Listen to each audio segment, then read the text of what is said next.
Welcome to my last video about my toxic mother-in-law.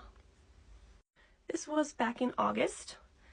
She was texting me about plans for the Halloween party that she does for the family every year. She's very much a plan ahead type personality, which is something I lack but appreciate in a person. Our family Halloween party is going to be on Saturday, October 12th.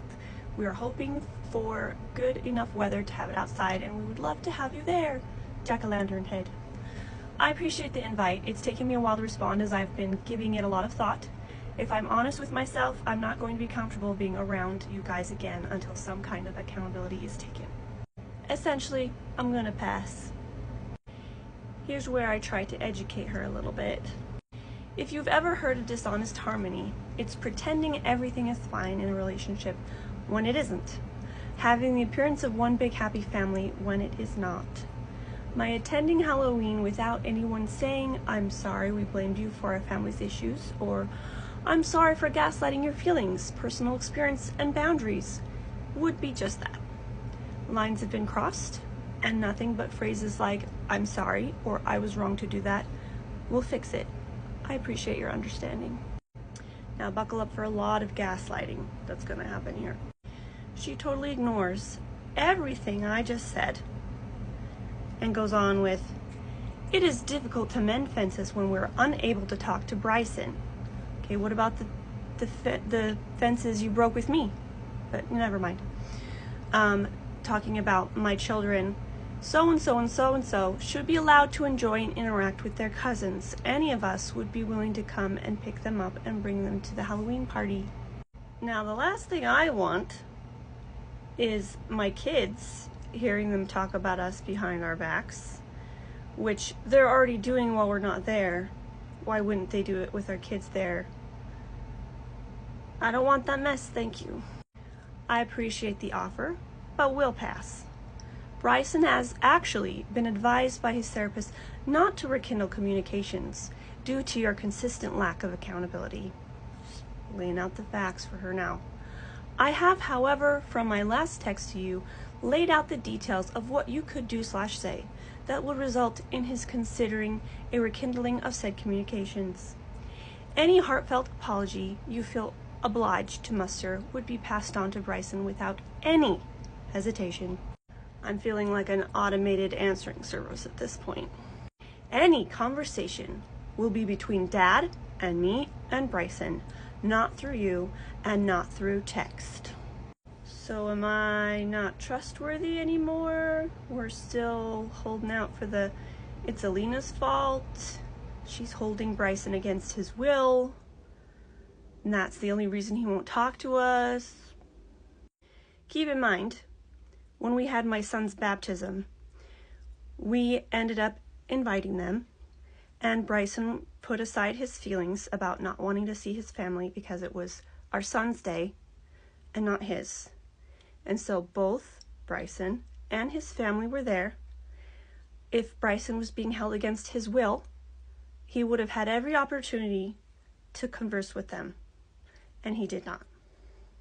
At this point, I'm all kinds of wondering how she's going to go about that when her son won't speak to her or her husband.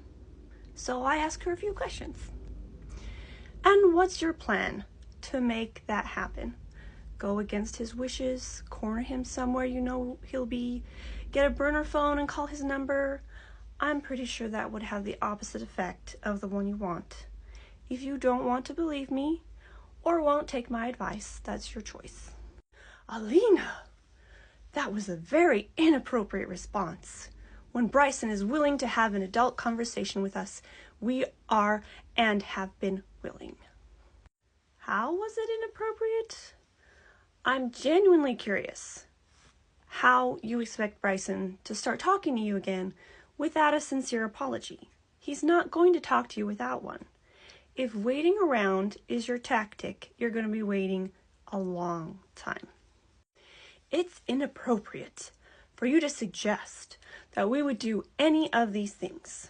Corner him somewhere you know he'll be, get a burner phone and call his number. We're genuinely curious how we can speak to Bryson and mend things if, as you say, he won't talk to us. I've told you several times now that if you want to talk to him, you're going to have to take on some accountability for your past mistakes. I will continue to repeat myself if that is what it takes to get the point across. We're not expecting you to change the past, but you can take accountability and commit to a change of behavior for the future. Saying we did the best we could may be true, but it isn't taking accountability for your mistakes. I'm sorry, I suggested that you might do these inappropriate things. See, if I can do it, you can do it too. Your patronizing tone is not helpful. Again, we will not speak through you. These conversations need to be between Bryson and us. I'm just trying to lead by example. If I expect it from you, then I can't neglect it myself. Again, if you want to talk to Bryson, there needs to be accountability first. Accountability equals talking to Bryson. Those are his terms. Take it or leave it. Accountability goes both ways. This cannot be resolved by going through you. At this point, it should be done in a neutral setting with an impartial third party. Dad and I have been willing from day one to do this. Your setting down absolutes is not conducive to reconciliation. For those of you wondering why Bryson won't do this whole sit down with a therapist as a third party to mediate their conversation. 1, his own therapist has advised him against this. And 2, he knows that all they're going to do is gaslight him because they're gaslighting me.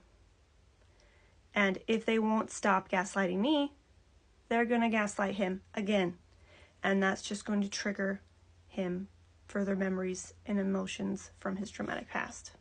Now, what I wish I would have said at this point was something along the lines of, that's what you call victim blaming, Mom. But, oh, that's right, you don't like it when I label things. I have apologized for anything I may have been in the wrong for. Bryson has nothing to apologize for. How many times have you taken accountability for anything? 0. Why is this so hard for you? I would advise that you talk to your therapist about it. We're not budging on this, Mom. When you're ready, you have Dad text me. Bye.